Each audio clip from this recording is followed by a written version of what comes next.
According to the CBO, the Congressional Budget Office, the U.S. government will soon spend more on interest than it does on national defense. And that's happening while the markets are hitting record highs. Everyone's screaming about AI like it's our financial salvation. That gap between what the numbers say and what people believe is the real danger here. So in this episode, I'm going to decode the data behind the noise, the debt spiral, the consumer stress that nobody's talking about, the concentration risk hiding in your index funds, and why these signals look eerily similar to the moments right before past market cracks.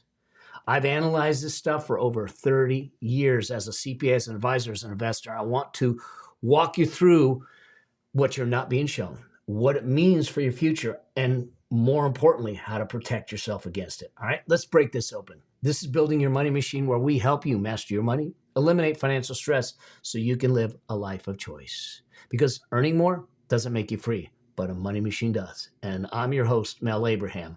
Let's go do this. Listen, there's a pattern that most people miss until it's too late. And no, it's not AI. It's not the stock market. It's not interest rates. Here's the real pattern. People pay attention to the noise and they ignore the actual fault lines. Every single major financial shift I've lived through, and I've lived through 4 big ones and even more when I was a child that had the exact same structure. A shiny new thing that people obsess over, a bunch of quiet forces that everyone ignores, and then bam, the floor drops out. Think about it. The dot-com, 1998 to 2000. The housing crisis, 2006 to 2008. Pandemic mania in 2020 to 21. And now, this moment we're living in right now, most people don't see it. They feel it.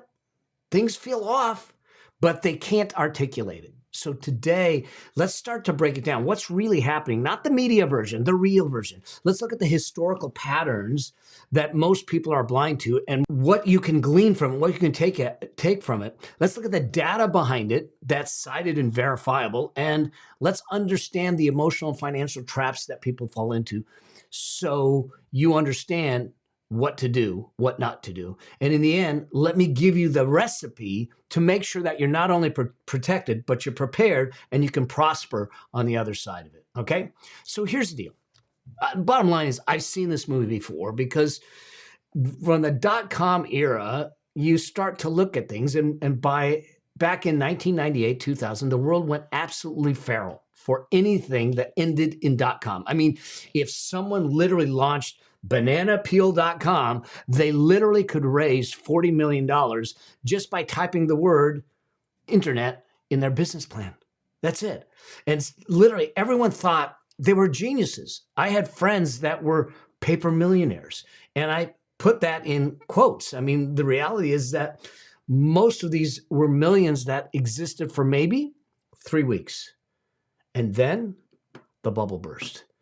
Listen, according to the NASDAQ historical data, the index itself fell 78% between March 2000 and October 2002. 78%, almost 80% gone. Most people don't know this, but half of all the dot-com companies disappeared completely during that crash.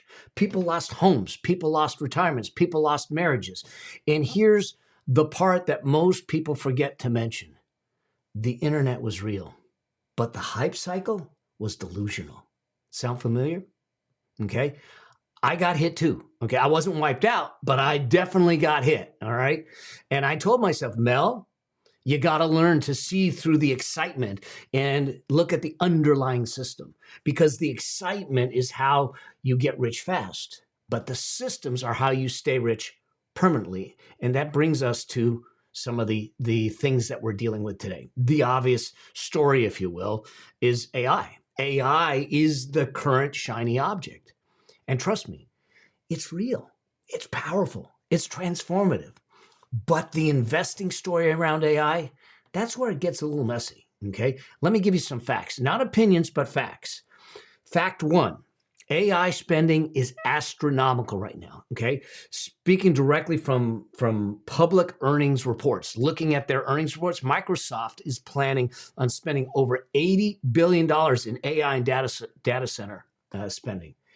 Amazon is announced that they're going to spend $100 billion for AI and cloud. Meta expects to spend $60 billion in CapEx for data centers and AI. Global AI spending is forecast to hit $500 billion by 2026, according to the IDC, International Data Corporation. And the International Energy Agency reports that AI-driven electricity demand could reach as much as $3 trillion annually, depending on adoption. Now, those are real numbers, not YouTube hype. And here's the truth. They're not spending that money because AI is profitable. They're spending it because not spending it is dangerous. This is not innovation. This is literally an arms race, okay? Fact 2, market concentration is the highest in modern history. When you look at the S&P Global Index, the top 7 companies make up over 37% of the entire S&P 500. Let me put that in English for you.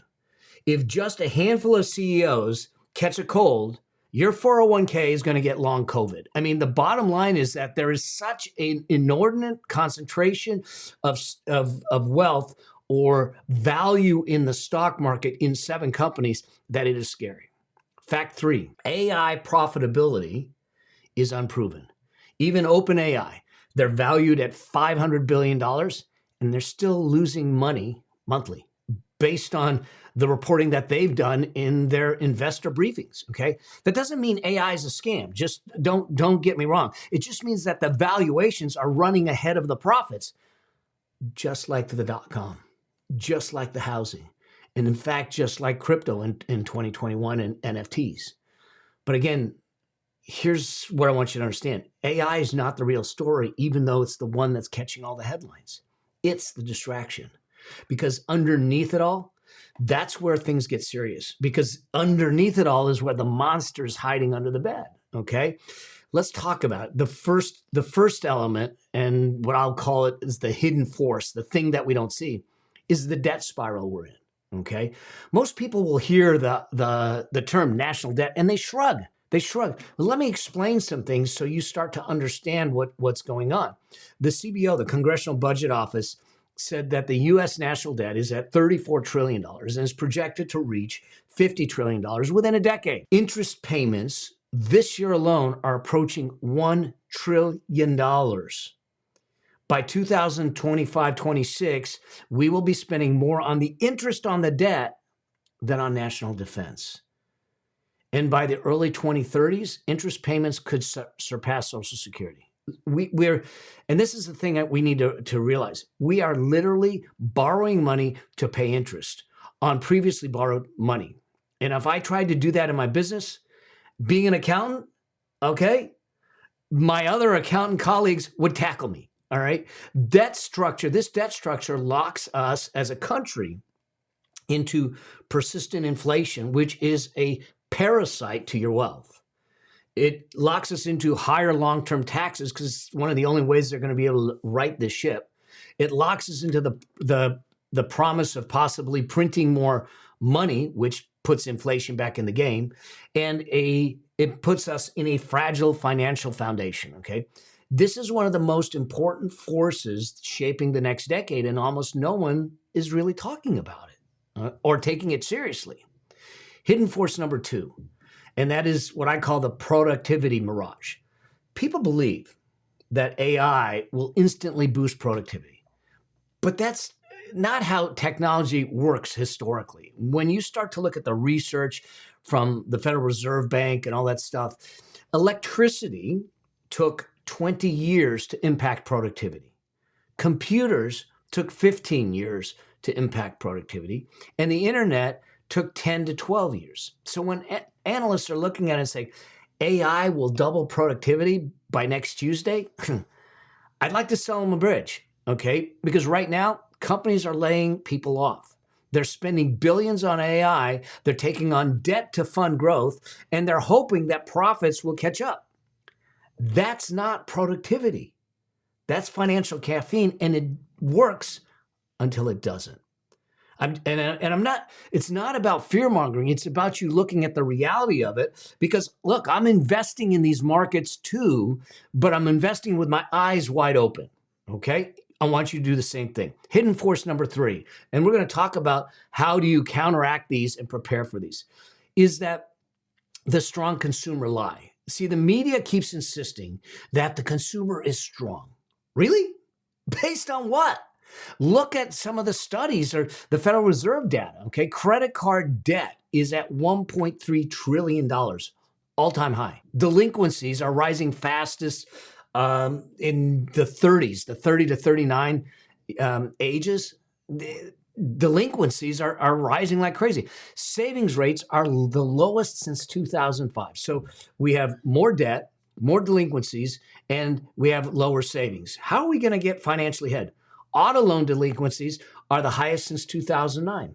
60% of Americans live paycheck to paycheck, according to Lending Club. Holy moly, okay?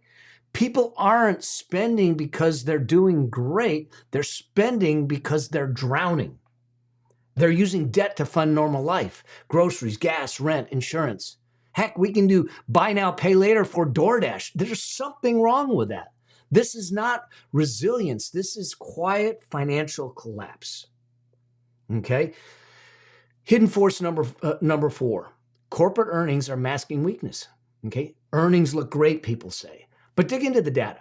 Let's look at it, which I do weekly. I look at company earnings weekly, and I see the cracks, okay? The S&P Global fact set says this: unit volume is down in many consumer categories. In other words, the number of units people buy is down. But it's the price increases, the inflation, that's masking the shrinking demand. So it looks like revenues are up, but the revenues are up because price has increased, not demand. Demand has decreased. And we're seeing that, and it's hidden. Buybacks, so companies that buy back their stock from shareholders, are artificially boosting earnings per share. Think about this. Earnings per share is basically your earnings divided by the shares outstanding. And they want to see an increase in earnings per share for Wall Street. And one way to do it is to earn more. But the other way to do it is they buy back shares of stock. So now there's less shares of stock when you do that math, and the earnings per share look like they went up. Layoffs are pushing margins up in the short term, and revenue growth, though, is slowing for many of the tech companies. So this is not a thriving economy. This is a made-up Instagram filter, frankly, if we're not careful. That leads me to hidden force number 5, and that is the corporate lifespan is shrinking. This one shocks people. According to McKinsey, in the 1960s, an S&P 500 companies, they literally stayed in the index for about 33 years. Today, it's about 15 years. But they're also seeing a shrinking expectation where they think soon it'll only be 12 years. Technology, the technological turnover is literally brutal, which means this: betting your entire future on today's winners is statistically a losing strategy. Even the mighty fall. Think about Kodak, Nokia, GE, Sears, BlackBerry, Netscape, Blockbuster. I can go through all of them because the history is littered with the forever companies that lasted not so much forever, okay? And think about this. Let's go back to 2008. The housing market wasn't cooling. It wasn't correcting. It was collapsing. Okay, from 2006 to 2012, the Case-Shiller data said this: home prices dropped 27% nationwide. Okay, some markets, Phoenix, Miami, Las Vegas, they crashed 40 to 50%. People lost everything. People walked away from their homes. People emptied their retirement accounts to stay afloat. Me, I was one of the few people around that had the liquidity. Why? Because I built a system, not an identity around the things that always go up. You know, while everyone was panicking, I was buying assets that would triple later. And the big lesson is this: when everyone else is drowning in noise, the person with the clarity builds the wealth. Okay, I think about this from a martial arts standpoint. I've been in the martial arts for decades, and I spent time. I lived and trained in Japan, and I've earned multiple black belts. And one of the lessons that stuck with me is this: You don't react to the punch. You respond to the pattern that leads to the punch. See, most people watch the fist. Professionals watch the shoulders. They see the breath. They see the stance. They see that minor shift in the weight.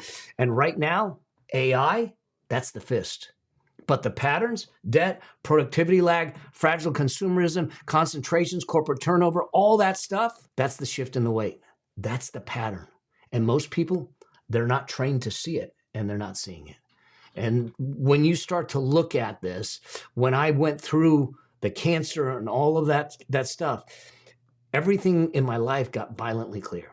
I realized systems mattered. I realized structure matters. I realized that waiting for the right time is a fantasy. And when life hits, and it will, you have to rise to your level of preparation, which means that you have to prepare for the level that you need to be at. Not your hopes, not your goals, but your preparation. And the economy is no different. So what's the real trap, and what do we do next? Okay. People aren't betting on AI. They're betting on comfort. They want certainty, and I totally get it. Okay. They want something that always goes up. They want that feeling of safety. But history has shown us again and again that hope is not a plan, and comfort is not a strategy. AI is not your savior. The markets are not your saviors. The government is not your savior. And when the punches come, they always do. And when they do, you don't rise to your goals. You rise to the level of your preparation. Okay. Here's what everyone's missing. Okay. No one is saying this out loud, but you don't have to predict the future to win the next decade. You just have to understand the patterns.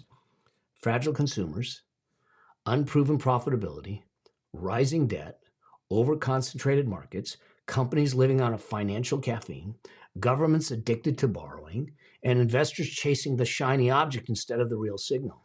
AI might change everything eventually, but the thing that determines whether you feed your family, retire with dignity, or live a life of choice, that's not AI. That's discipline. That's awareness. That's preparation. That's margin. That's emotional control under pressure. That's how you behave when everything feels uncertain. The thing that everyone is missing is this. We're not in an AI boom. We are in a fragility boom, hiding behind the AI story. Okay, so what do you need to do? Let me give you some objective, practical, non-hype, non-promotional truths. Number one, keep liquidity in reach. Liquidity is your universal shock absorber. It's when everyone else panics, liquidity is calm. Okay. The prices that collapse, liquidity is opportunity. Okay. Number two, reduce overconcentration. Don't let your financial future be dependent on just 7 companies. Diversification is your gift. It's your trump card. Okay. Especially when they're all chasing the same dream at the same time. Okay. And they're interacting and transacting with each other. Number 3, stabilize and strengthen your cash flow. This is the time to make sure that you are disciplined and diligent about your spending and your income. This decade will reward the people with strong income, not the people waiting for the market to rescue them. Upgrade your skills, improve your value in the marketplace, build margin, and set yourself apart as an indispensable, invaluable person to the people you serve. Okay. Number 4, stop using debt to survive. If you're using credit cards to get through the month, that's not failure. That's a signal. It is a stark warning light. Do not ignore it and get it corrected immediately. Number 5, focus on durable assets. Not the hype, not the fads, not whatever CNBC is screaming about, but assets that create real value and have proven value over time. And even when the story changes, they have stayed the course and they've proven value. Watch the memes, watch the hype and the trends, okay? Number 6, prepare emotionally for volatility, okay? The market doesn't destroy people. Our reactions do, okay? If you expect the volatility, then you can use it, because during volatile markets is when a lot of millionaires and wealth is built. If you fear it, it uses you. Number 7, pay attention to patterns, not predictions. You don't need to know when the hit is coming. You only need to recognize the stance before the punch. That's how martial artists survive. That's how investors survive. That's how families survive.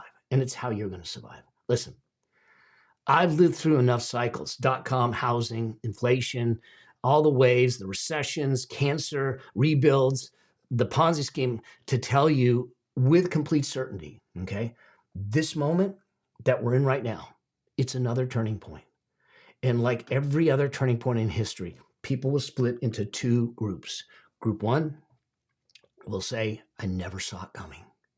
But group two, that was the moment everything changed for me. That's what they're going to say. The difference isn't luck. It's not intelligence. It's not timing. It's preparation. It's margin. It's clarity. It's the discipline when everyone else is drunk on the excitement. You don't need to time the market. You don't need to predict the future. You don't need to chase the next big thing. You just need to prepare because yes, it's happening again. But this time, you're not going to miss it. You're going to be ready for it and you're going to turn it into an opportunity. A life by choice, not by chance, starts right now because you're prepared now. All right? I hope this helps. I hope that this gives you a perspective and that you find this valuable. If you haven't subscribed to the channel, do me a favor, make sure you subscribe. And you know what? Share this out. This message has to get out so we are all prepared to capture and take hold and control of our financial destiny. Because I believe to the core of my being that financial freedom is your birthright. So let's just go claim it. All right? And I'm here to guide you. Thank you, and I'll see you in the next episode. Cheers for now.